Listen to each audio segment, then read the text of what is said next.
ఈ cinema censor అయిందా? Censor నుంచి ఎలాంటి అభ్యంతరాలు వ్యక్తమయ్యాయి? మార్చి 1న రిలీజ్ అవ్వబోతుంది 6 లాంగ్వేజ్‌ల్లో. ప్రొడ్యూసర్ గారు చైనాలో కూడా రిలీజ్ చేద్దాం అంటున్నారు.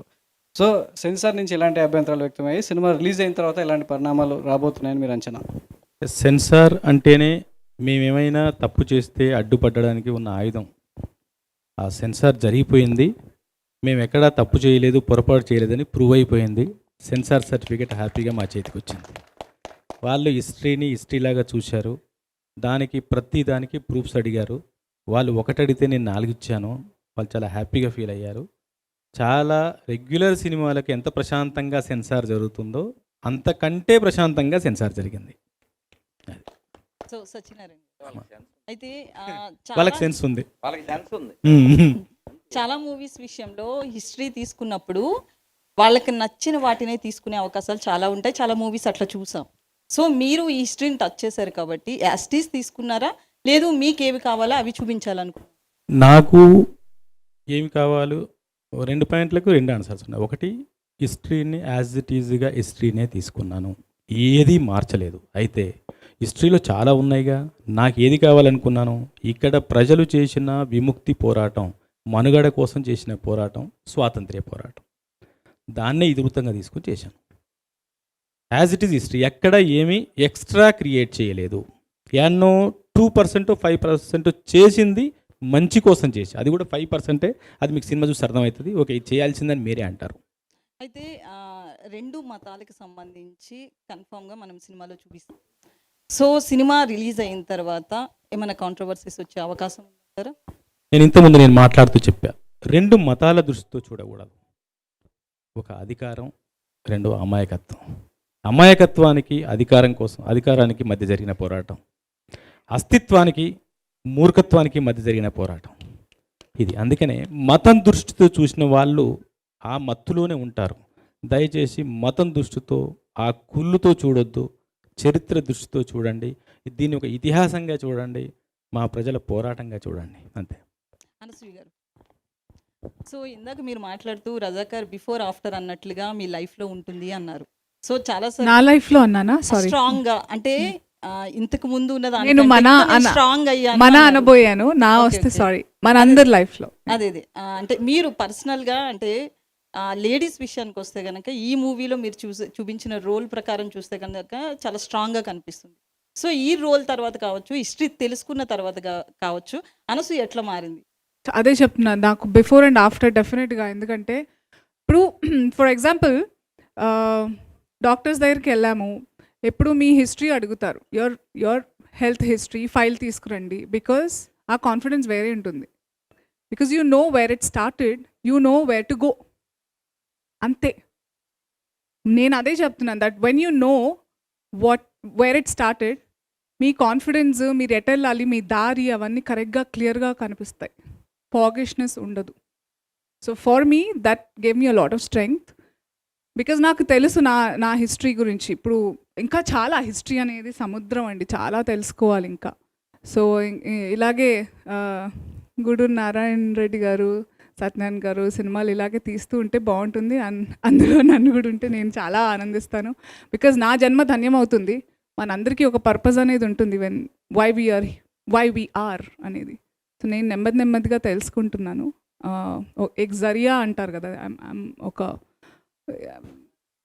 ఏమంటారు, సారీ, జరియా మార్గం, ఒక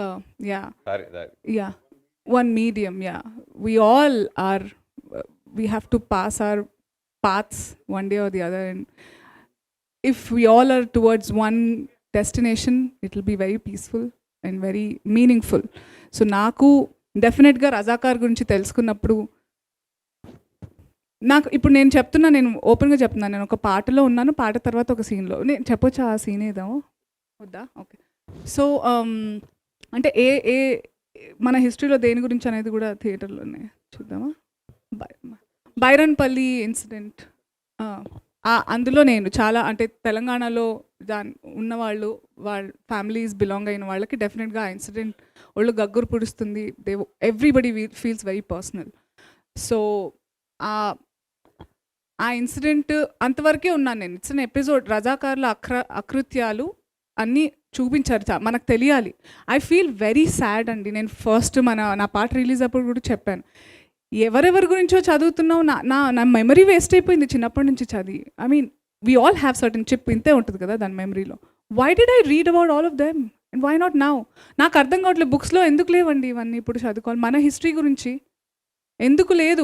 నాకు చాలా పేర్లు కొత్తగా సార్ నాకు నరేట్ చేస్తుంటే అవునా, ఓహో, ఆహా, ఐఎమ్ లైక్, ఐ ఫీల్ ఏంటి నా I will turn 39 this May 15th. ఇన్ని ఏళ్ళు వేస్ట్ అయిపోయాయి నావి.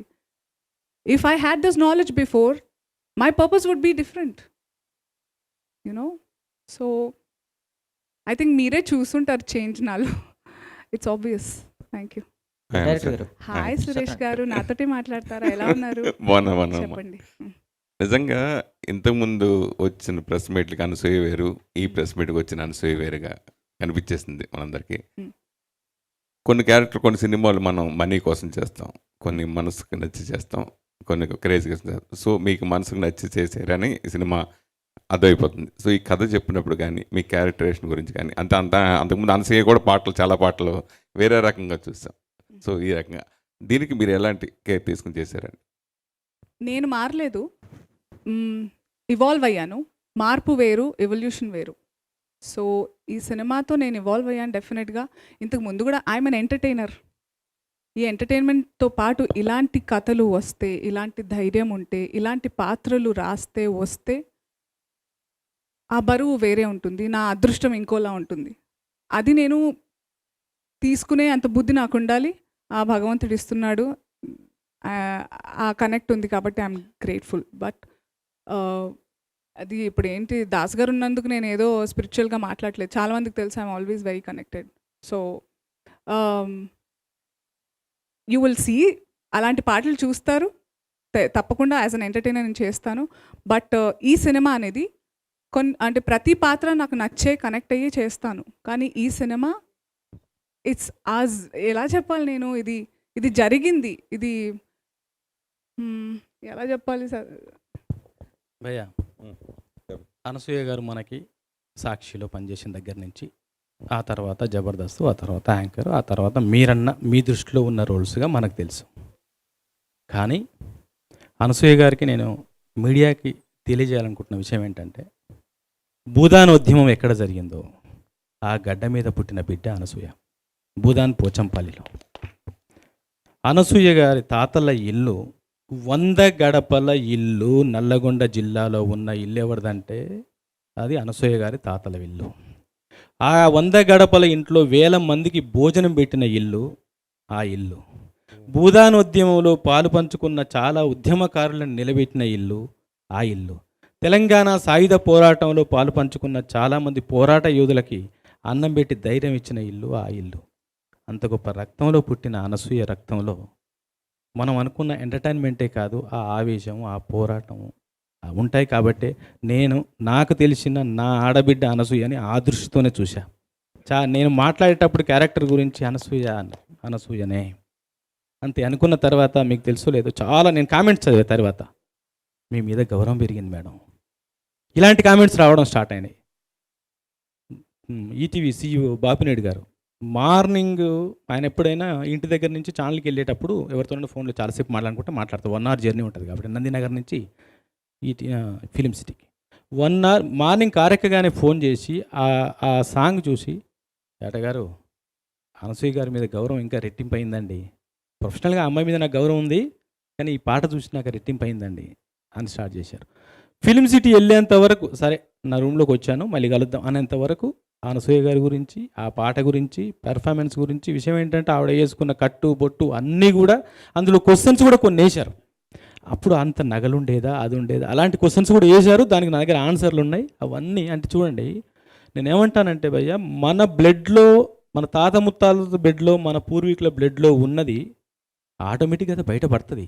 దానికి ఒక టైం రావాలి. అనసూయ గారికి ఇప్పుడు టైం వచ్చింది, ఈ పాట ద్వారా టైం వచ్చింది. కాబట్టి అది భయ్య మీ క్వశ్చన్కి ఆవిడ ఆన్సర్. Thank you. సత్యనారాయణ గారు, సారీ, మీ ప్రశ్న చాలా బాగుంది. అన్ని పాత్రలు జేబు సాటిస్ఫాక్షన్ కోసమే కాదు, కొన్ని జాబ్ సాటిస్ఫాక్షన్, అలాంటిదే ఇదంతా. Thank you. అమ్మా అంతే కదా. ఒక క్లారిటీ అది 101 దర్వాజాల ఇల్లు మా తాతగారి చెల్లి వాళ్ళ ఫ్యామిలీ గురించి, అంటే బ్లడ్ ఆఫ్ కోర్స్, బట్ ఎవరి క్రెడిట్ వాళ్ళకి ఇవ్వాలి ప్లీజ్. మళ్ళీ ఫోన్ వస్తుంది నాకు ఏమిటే అని. మామూలుగా అనసూయ ఎవరు ఏ కామెంట్ చేసినా చిటికలో ఏకిపారేసే అనసూయ ఇది రిలీజ్ తర్వాత చాలా కామెంట్స్ మీకు రావచ్చు, వస్తాయి కూడా. సో ఆటకి ఎలాగ అప్పుడు 35 ఉన్నాయి, ఇప్పుడు 39 వచ్చాయి, ఏదో ఒక అర్థం ఉండాలి కదా. ఏకి పారేయడం ఉంటుంది కానీ తరీకా బదిలేగా, దట్స్ ఆల్. సత్యనారాయణ గారు. సత్యనారాయణ గారు. సత్యనారాయణ గారు. మామూలుగా రజాకారులు వికృత్యాలుగా బలి అయిపోయి చాలామంది కుటుంబాలు చాలా ఉన్నాయి. సో వాళ్ళని మీరు వాళ్ళ వారసులు మీరు వాళ్ళకి పర్సనల్గా కలిసి వాళ్ళ విషయాలు కూడా తెలుసుకుని ఈ మూవీలో పెట్టడం ఇలాంటివి ఏమైనా జరిగినాయి అనుకోవచ్చు. అవునన్నయ్య, నేను మామూలుగా వాళ్ళ మధ్యలో పుట్టి పెరిగాను కాబట్టి, ఆ ప్రాంతం మీద పుట్టి పెరిగాను కాబట్టి నాకు అందరితో పరిచయాలు ఉన్నాయి. కొంతమంది ఫైటర్స్ ఎక్కడైతే నేను ఒక హీరోగా చూపించానో ఆ హీరోతో నేను ఒక 2 years ఒకే గదిలో ఉండి జర్నీ చేయడం కూడా జరిగింది. ఒక పెద్ద ఆయన పేరు చెప్పను ఇప్పుడు. వాళ్ళ ఫ్యామిలీస్ని ఇప్పుడు కొందరు చందానగర్లో, ఎల్బీ నగర్లో వాళ్ళ ఫ్యామిలీస్ 60-70 ఏళ్ళ పెద్ద వయసులో ఉన్న ఫ్యామిలీస్, కూతుర్లు కొడుకులు ఉన్నారు. వాళ్ళని కలిశాను. బైరాన్పల్లి వెళ్ళాను, గుండ్రాంపల్లి. ఎవరినైతే ఇక్కడ పెట్టానో వాళ్ళ ఫ్యామిలీతో అందరితో మాట్లాడి నేను చదివింది ఆధారంగా చేసుకొని చేశాను భయ్య. స్వామి, మీరు చివరిలో అనసూయ గారికి ఒక కార్డు ఇచ్చి ఆ పాత్ర అనసూయ గారు చేయాలని చెప్పి అన్నారు. ఏంటి మీరు? కవయిత్రి మొల్ల చాలా గ్రేట్ రైటర్, ద్విపద కావ్యం రాసింది ఆవిడ. శ్రీకృష్ణదేవరాయలు వారు ఆవిడ రాసినటువంటి ద్విపద కావ్య రామాయణాన్ని వీధి బడిలో చదివించేవారట. మరి ఆవిడేమీ లిటరేట్ పర్సన్ కాదు. మరి నువ్వు ఎలా రాసావమ్మా అంటే, నాతో వాళ్ళ ఊరి దేవుడు మల్లన్న ఆయన రాయించాడని చెప్పింది. ఇప్పటికీ చరిత్ర సాక్ష్యం మనకి. ఇప్పుడు మనం యాదగిరి గారు రాసినటువంటి పాట బండెనక బండి గట్టి పాడుతున్నాం, ఎందువల్ల చరిత్ర. సో అందువలన అలా అంటే అప్పుడెప్పుడో వాణిశ్రీ గారు మనం పుట్టకముందు నటించింది. కానీ చాలామందికి అంత గొప్ప స్త్రీ ఈ నేల మీద, ఈ తెలుగు నేల మీద ఉన్నదనే విషయం తెలియదు. అలాగే చాలామంది ఈ తెలంగాణలో అసూలు బాసినటువంటి లక్షలాది మంది చరిత్ర చాలామందికి తెలియదు. మనకెవరు తెలుసు? మహా అయితే ఓ పోతన గారు, ఓ రామదాసు గారు, ఓ పాల్కూరికి శ్రీనాథ్ వారు, ఇంకా చాలా తక్కువ మంది తెలుసు. ఇలా తెలియకుండా చరిత్రలో మరుగున పడ్డ వాళ్ళు చాలామంది ఉన్నారు. ఇప్పుడు ఎందుకు చదవాలి అన్నారు ఆవిడ. క్వశ్చన్ కరెక్టే కదా. మనం పుస్తకాల్లో చదివేటప్పుడు అవి ఏవో చదివేశాం, ఏదో మొగల్ది గ్రేటు, ఇంకో గ్రేటు ఏవో చదివేశాం, అక్కర్లేనివి ఏవో చదివాం. కానీ మనకి ఎంతమంది వీరులు ఉన్నారు? అలాంటి వీరులు పుట్టినటువంటి నేల మీద, కవులు గాయకులు పుట్టిన నేల మీద మనం పుట్టాం. అందులో అలాంటి తల్లులు, అటువంటి వాళ్ళ గురించి తెలుసుకోవలసిన పరిస్థితి, తెలియజెప్పవలసినటువంటి స్థితి మనకు ఉంది. అందువలన ఆవిడ, అంటే నేను సరదాగా చెప్పిన ఆవిడ రంగమ్మత్తే కాదు, అది కూడా as actress she can do. అందుకని అలా చేయాలని అంతా చెప్పాను, మీతో చెప్తున్నాను. ప్రొడ్యూసర్ నారాయణ రెడ్డి గారు. సో మీరు టీజర్ రిలీజ్ చేసినప్పుడు, ఫస్ట్ ట్రైలర్ రిలీజ్ చేసినప్పుడు ఒక ప్రభుత్వం ఉంది, ఇప్పుడు అఫీషియల్ ట్రైలర్ రిలీజ్ చేసి డేట్ అనౌన్స్ చేసినప్పుడు ప్రభుత్వాలు మారాయి. సో మీరేమో ఒక పార్టీ తరపున ఉన్నారు, పోటీ చేశారు. సో ఒక నిర్మాతగా మీ అభిరుచి మేరకు ఈ సినిమా తీశారు. మరి ప్రభుత్వాల పరంగా మీకు ఎలాంటి ప్రోత్సాహం ఉంటుంది? థియేటర్ల విషయంలో తెలుగు ఇండస్ట్రీ ఎలా ఉంటుందో, ఎప్పటికప్పుడు ఎలాంటి మారుతుందో అనేది తెలుసు. అదర్ హిందీలో ఎలా ఉంటుందో తెలుసు. సో ఈ సినిమాకి ప్రభుత్వాల పరంగా ఒక ప్రొడ్యూసర్గా మీరు కోరుకునేది ఏంటి? అంటే చాలామంది దీన్ని వివాదాస్పదంగా చూస్తున్నారు. వ్యక్తులకు ఇందాక దర్శకుడు అన్నట్టు ఇది మతంతో చూడకండి, మానవత్వంతో చూడండి, మన చరిత్రను చూడండి అంటున్నారు. సో ప్రభుత్వాలు దీన్ని మాత్రం 2 వర్గాల మధ్యలో జరిగినటువంటి ఒక నిరంకుశ పోరాటంగానే చూస్తున్నాయి కొంతమంది. సో ప్రొడ్యూసర్గా మీరు కోరుకునేది ఏంటి ప్రభుత్వాల నుంచి? చిత్రాన్ని చిత్రంగానే చూడాలనే ఆలోచన నాది ఉంటుంది నిర్మాతగా. ఎందుకంటే ఇక్కడ చిత్రరంగాన్ని తరలించడానికి, మద్రాస్ సిటీ నుంచి ఇక్కడికి తీసుకురావడానికి ఆనాడు మరి చెన్నారెడ్డి గారు ముఖ్యమంత్రిగా ఉన్నప్పుడు చాలా ప్రోత్సాహం అందించారు. ఈరోజు కాంగ్రెస్ ప్రభుత్వం ఉంది ఇక్కడ, వారు కూడా అదే బాటలో ఉంటారని చెప్పి నేను అనుకుంటాను. ఎందుకంటే చలనచిత్ర రంగం ఇది, నేను ఎవరో పార్టీ పాకిస్తానీ బంగ్లాదేశీ కాదు, నేను చలనచిత్ర రంగానికి సంబంధించిన ఒక కొత్త నిర్మాతని. కొత్త నిర్మాత అంటే 1000 మందికి ఉపాధి కల్పించే వ్యక్తిత్వం కలిగిన వ్యక్తి నిర్మాత అంటే. సో ఉపాధి లభించే మార్గం ఒకటి, చరిత్రను చిత్రంగా చూపిస్తున్న విషయం ఒకటి, అది మన లోకల్ నేటివ్ చరిత్ర కాబట్టి ఎవరు దీనికి అడ్డంకులు ఏమి సృష్టించారని చెప్పి నేను అనుకుంటా. ఎందుకంటే ఆనాటి పాలకులు వాళ్ళు కూడా రజాకార్ల ఆలోచన కలిగిన వ్యక్తులే. ఆనాటి పాలకులు అంటే మొన్న డిసెంబర్ 3 తారీఖున వాళ్ళ అంతమైపోయింది. వాళ్ళు రజాకార్లకు చాలా దగ్గర బంధువులు కాబట్టి ఆ విధంగా ప్రవర్తించారు. అంతకంటే తక్కువేం కాదని నేను అనుకుంటాను. వీళ్ళు ఇప్పుడున్న ప్రభుత్వం వాళ్ళు అటువంటి వాళ్ళు గారని చెప్పి నాకు తెలుసు. ఎందుకంటే నాకు జీవితంలో చాలా పెద్ద విషయాలు నేర్పించింది ఆ పార్టీ. ఈరోజు ఈ పార్టీలో ఉన్నాను. సో పార్టీ అనేది కాదు. ఈరోజు ఇక్కడ ఒకటి గమనించాలి, మన చరిత్రను మనం చిత్రంగా నిర్మించుకోవడానికి మనం ఎవరితో భయపడాలి? ఎందుకు భయపడాలి? పొడుస్తాడా, కాలుస్తాడా ఎవడైనా? ఎవ్వరేం చేయరు. నా పేరు గూడూరు నారాయణ రెడ్డి, నేను పుట్టింది తెలంగాణ గడ్డ మీద. మా తాత లేట్ గూడూరు నారాయణ రెడ్డి కూడా అదే ఖాసిం రజ్వీ గాన్తోనంట వాన్తోని నా ఊరికి రావద్దు, ఎంటర్ అయితే మర్యాద దక్కదు బిడ్డ అన్నాడు. నేను కాల్ చేస్తాన్నాడు. వెనుక చూసుకో 800 మంది ఉన్నారు నా వెనుక, గడ్డపారలతోని గొడ్డలతో నరికి పడేస్తారని చెప్పాను. ఆ తర్వాత కిలోమీటర్ దూరంలో పోయి బీబీనగర్ బ్రిడ్జ్ పేల్చేసిండ్రు. నేను సినిమా తీయడానికి అది కూడా ఒక కారణం. ఎందుకంటే నాకు చిన్నప్పుడు మేము ఈతకు పోయినప్పుడు అర్థమైందా, మేము అంటే చిన్నగా ఉన్నప్పుడు నేను గూడూరులో 7th క్లాస్ వరకు చదువుకున్నా. 7th క్లాస్లో నేను స్టేట్ టాపర్ని. నేను తెలుగు మీడియం చదువుకున్నా. 1974లో అప్పుడు హైదరాబాద్కి వచ్చిన. గత ప్రభుత్వము ప్రశాంతంగా ఉన్న హైదరాబాద్లో ఇప్పుడు ఇలాంటి సినిమా అవసరమా అని చెప్పి ఒక ప్రశ్న లేవనెత్తారు. ప్రభుత్వాలు మారాయి, సినిమా సెన్సార్ అయిపోయింది, రిలీజ్కి వచ్చింది. ఇప్పుడు గత వాళ్ళని తీసుకుపోయి చెత్తబుట్టలేశారు, నలిపేశారు వాళ్ళని నల్లులు లెక్క. వాళ్ళ గురించి మనం మాట్లాడుకోవడము చాలా తక్కువ, మంచిది. ఎందుకంటే ఇప్పుడు మనం we are at a different stage now. మనం యజ్ఞం చేయబోతున్నాము. ఆ యజ్ఞంలో బాగా ముఖ్యమైన ఘట్టం ఏంటిది? మన సమాజానికి ఆనాడు జరిగిన అకృత్యాలను మనం తెలియజేయడానికి మనం పూనుకున్న ఈ కార్యక్రమం ఇది. మధ్యాహ్నం వచ్చి రాక్షసులు వచ్చి ఆ యజ్ఞం చేస్తుంటే నీళ్లు పోస్తున్నానంట, మేఘాలను చిద్రవద్రం చేసి నీళ్లు పడేటట్టు చూస్తున్నానంట, మట్టి వేస్తున్నానంట. ఆనాటి ఋషులకు చాలా కష్టాలు కలిపి అటువంటి వాళ్ళని మనం అనుకుందాం. వాళ్ళేంది పెద్ద సబ్జెక్ట్ కాదు. వాళ్ళు నిన్న వాళ్ళ హిస్టరీ అంతా 20 సంవత్సరాల హిస్టరీ నిన్న మొన్నటి వరకు పరిపాలించిన వాళ్ళది. అంతకుముందు ఎక్కడ వాళ్ళు నా లెక్కనే ఇంకో పార్టీలో ఉన్నారు.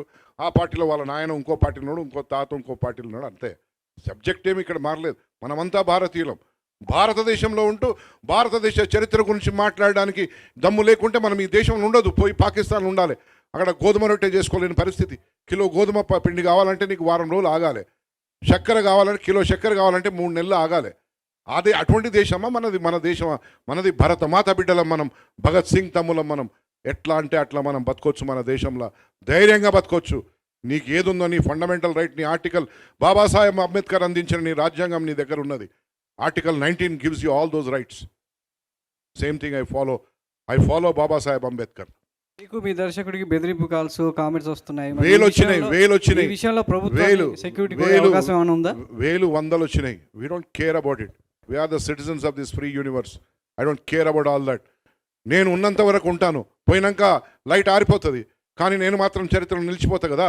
నేను మాత్రం నా ఆలోచన, నా తపన ఈనాటి 142 కోట్ల భారతీయులకు నేను తెలియజేయాలనుకున్న ఈ కార్పెట్ కింద, ఈ సాప కింద పెట్టిన ఈ కథను బయటికి తీసుకొని వచ్చైతే నేను పెట్టిన కదా.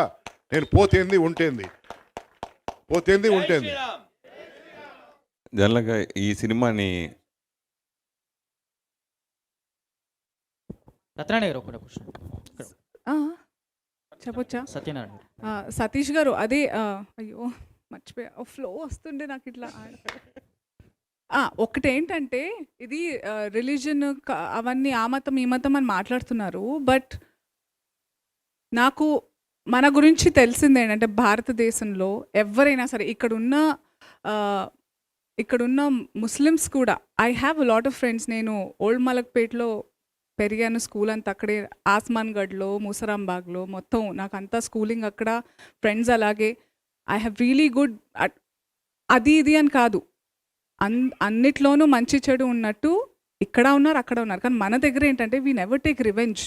మనందరం అవెంజ్ చేస్తాము, మన పని మనం చూసుకుంటాం, మనం వద్దు అని అడ్డుగా గట్టిగా ఉంటాం. కానీ వీ నెవర్, మన ధైర్యం ఏంటంటే అనేది ఏంటంటే మన భారతదేశంలో మన ధర్మంలో మనకి భయం ఎక్కువగా ఎందుకు లేదు, మన పని మనం ఎందుకు చూసుకుంటామంటే మనకు తెలుసు మనం కరెక్ట్ అని.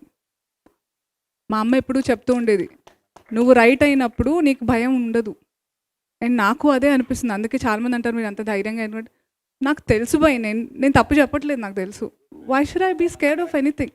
సో ఈవెన్ ఫర్ సార్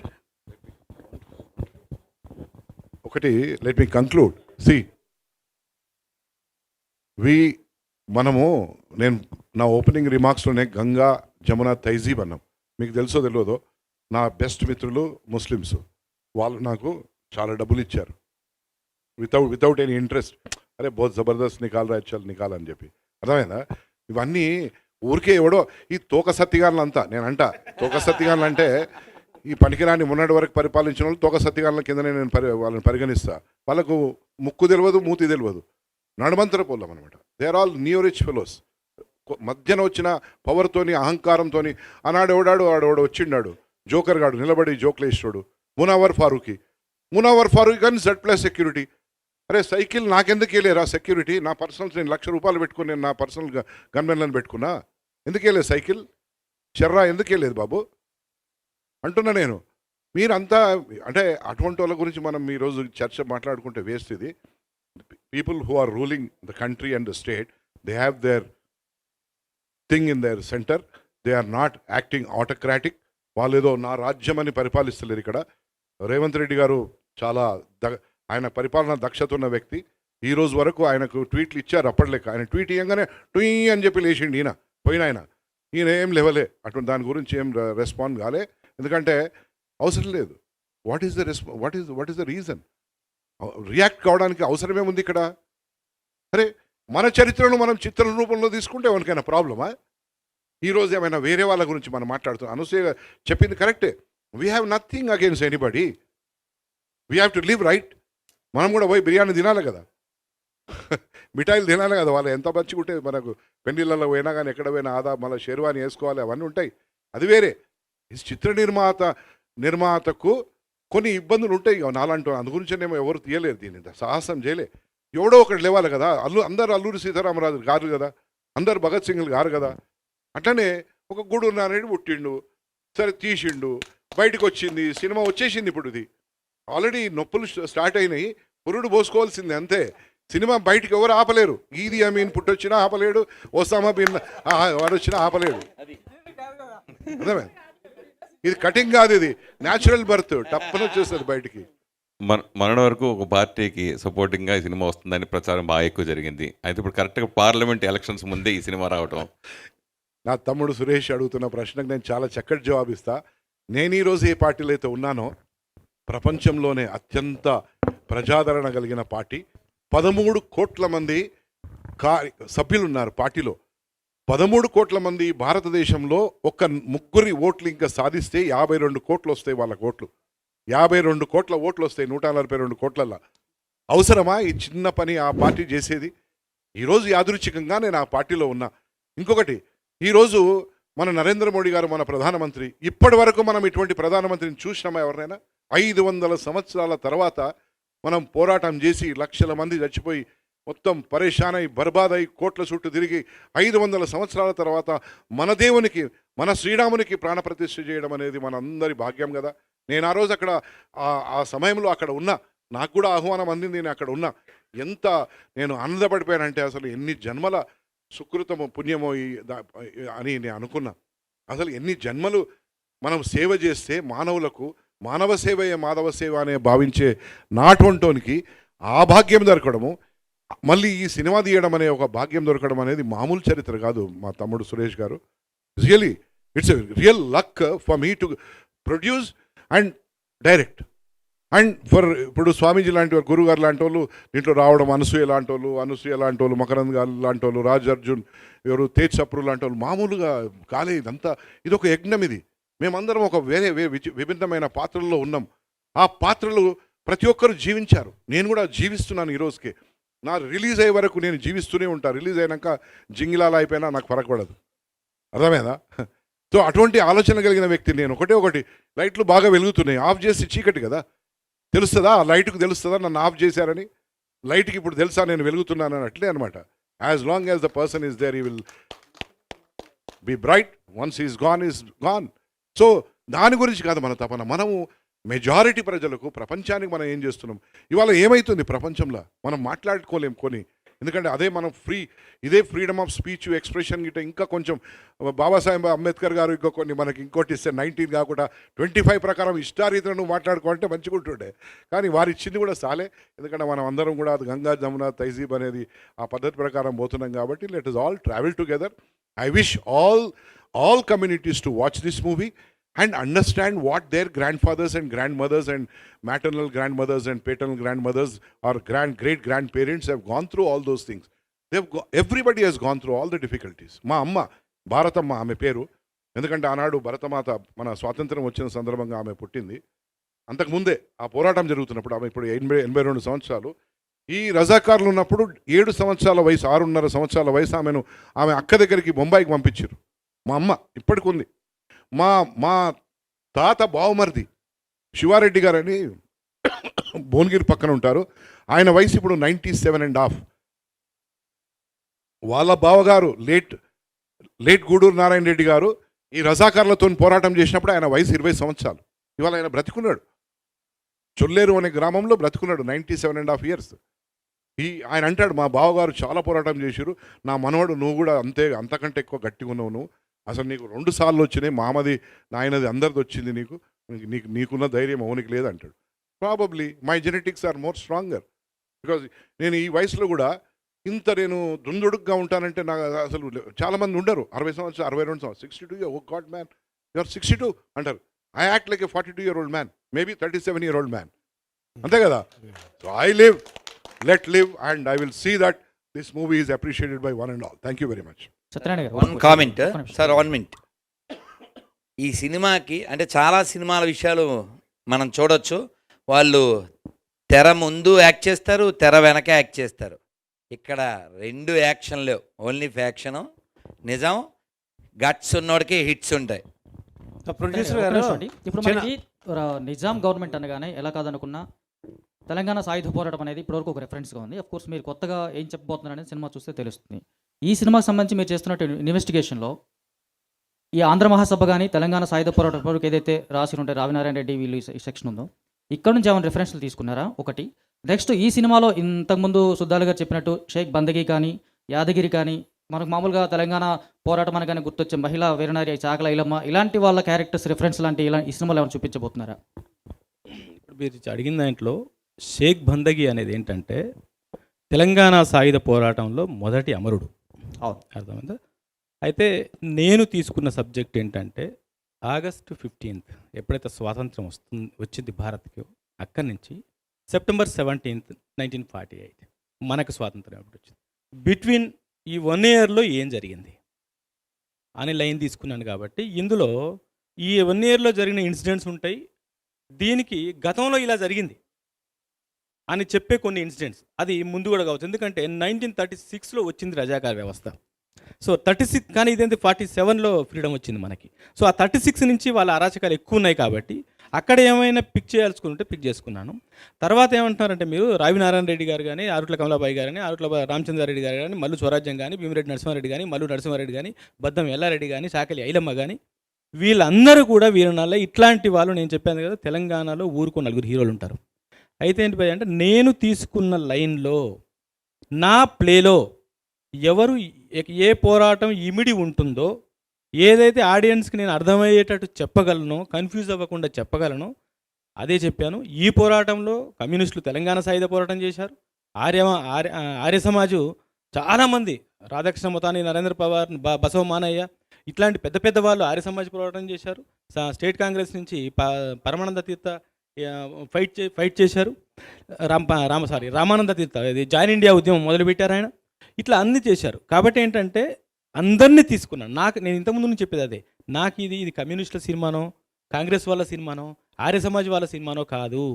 ఇక్కడ విముక్తి కోసం జరిగిన పోరాటంలో పార్టిసిపేట్ చేసిన ప్రజలని ప్రభావితం చేసిన, మోటివేట్ చేసిన నాయకుల అందరిది కలిపిన స్టోరీ. ఎగ్జాక్ట్లీ. మీరు ఈ సినిమాను మత కోణంలో చూడొద్దు అని చెప్తున్నారు. సినిమా ట్రైలర్లో చూస్తే ఇక్కడ హిందూ మహిళలు, పర్టికులర్గా హిందూ మహిళల ఒక రెసెంబ్లెన్స్ కనిపిస్తుంది. ఇప్పుడు మీరు వేదిక మీద మాట్లాడుతున్న ప్రతిసారి పాకిస్తాన్ ఎగ్జాంపుల్గా చూపిస్తూ ఉన్నారు. అప్పుడు మత కోణం కాకుండా ఎలా ఉంటుంది ఇది? 100% మత కోణం కాదు. ఎందుకంటే మీరు ఏం చెప్పారంటే హిందువులు, హిందూ మహిళలు, హిందూ అన్నారు. Not like that. ఆ. వాళ్ళని రిసెంబలెన్స్ చేస్తూ సన్నివేశాలు ఉన్నాయి. అంటే గాజులు పగలగొట్టడం ఇలాంటివి. ఆ. అప్పుడు హిందువులకు రిప్రజెంట్ చేస్తున్నట్టు కదా, అంటే తెలంగాణ సమాజాన్ని కాకుండా పర్టికులర్గా హిందువులను రిప్రజెంట్ చేస్తున్నట్టుగా ట్రైలర్లో ఉంది, అంతే సినిమాలో ఉందని అదేలే నేను అదేలే. అప్పుడు మత కోణం కాకుండా ఎలా ఉంటుంది అంటే అంటే ఇప్పుడు మతం అనేది మీకు ఎందుకు వస్తుందంటే అక్కడ విలన్ అనే అతను ఒక మతానికి సంబంధించిన వాడు కాబట్టి మీకు మత కోణం కనిపిస్తుంది. ఆ విలన్కి అపోజిట్ గా ఎగ్జాక్ట్ గా మీరు తీసుకున్నారని అది ట్రైలర్ అంతే కదా, అధికార వ్యవస్థకి అధికార తెలంగాణ సమాజాన్ని కాకుండా హిందూ సమాజాన్ని ముందు తీసుకొచ్చారు కదా, ఆబ్వియస్ గా రెండు మతాలే కనిపిస్తున్నాయి కదా ఇక్కడ. అదే చెప్తున్నా. ఇప్పుడు నేను తెలంగాణ వాడిని, ఓకే. మన పూర్వీకులు సినిమా చేసినప్పుడు అలా బొట్టు పెట్టుకొని విలన్ క్యారెక్టర్ ఏం రబ్బాయి ఏం చేస్తావు నువ్వు అని తీశారు కదా. ఇక్కడ తెలంగాణ వాడు విలన, బొట్టు పెట్టుకున్న హిందూ విలన్ అని తీశారా ఇన్ని రోజులు సినిమాలు? కాదు కదా, ఆ క్యారెక్టర్ కోసం తీశారు. ఇక్కడ కూడా అధికారంలో ఎవడున్నాడు, దుర్వినియోగం ఎవడు చేశాడు, వాడి మీద చేశాం సినిమా. వాడు చేసిన అరాచకాలు చేశాం. అధికారం మత్తుతో చేసిన అరాచకాలని చూడండి. వాళ్ళు చేసిన అరాచకాలు ఇక్కడ హిందూ రాజ్యం, హిందూ సమాజం, హిందువులే ఉంటారు, హిందూ స్త్రీలే ఉంటారు. వాడు చేయగలిగింది ఏం చేస్తారు? మహిళని మహా అంటే మానవంగం చేస్తారు. అదే చేశాడు కాబట్టి అదే చూపించాం. మరి హిందువులే ఉన్నారు కదా, ఇక్కడ ఉన్న సమాజం అది కదా. జరిగింది కాబట్టి అందుకే నేను ఏమంటున్నానంటే అధికారి ఏ మతం అనేది మర్చిపోకాసేపు. అవమానపడ్డాడు, బాధించబడ్డాడు, ఏ మతం అనేది మర్చిపో. పేదోడు, ఆడది, రైతు, కూలి, శ్రామికుడు, గ్రామీణుడు, అర్థమైందా? వీళ్ళ మీద, నీ చదువు మీద, నీ బుద్ధి మీద, నీ నాయకత్వం మీద, నీ అధికారం మీద, నీ డబ్బు మీద, నీ అస్తిత్వం మీద వరుసగా క్యూ రాసి స్కెడ్యూల్ వేస్తాం కదా మనం సినిమా తీసేటప్పుడు. ఫస్ట్ ఎక్కడ నొక్కాలి? వీడికి చదువు లేకుండా చేయాలి. నెక్స్ట్ ఎక్కడ నొక్కాలి? వీడికి డబ్బు లేకుండా చేయాలి. నెక్స్ట్ ఎక్కడ నొక్కాలి? వీడికి అధికారం లేకుండా చేయాలి. ఇవన్నీ అయిపోతే ఏం చేస్తాడు? వాడు నిర్వీర్యం అయిపోతాడు. అప్పుడు ఏం చేయాలి? మీద చేయాలి. అప్పుడు వినకుండా ధైర్యంగా ఉంటే మానం తీయాలి, ప్రాణం తీయాలి. అక్క లేదు, చెల్లి లేదు, అమ్మ లేదు, తల్లి లేదు, పిల్లలు లేరు, ఎవరు అందరి ముందు మానం చేయాలి. చేశారు, అదే చూపించాం. ఓకే.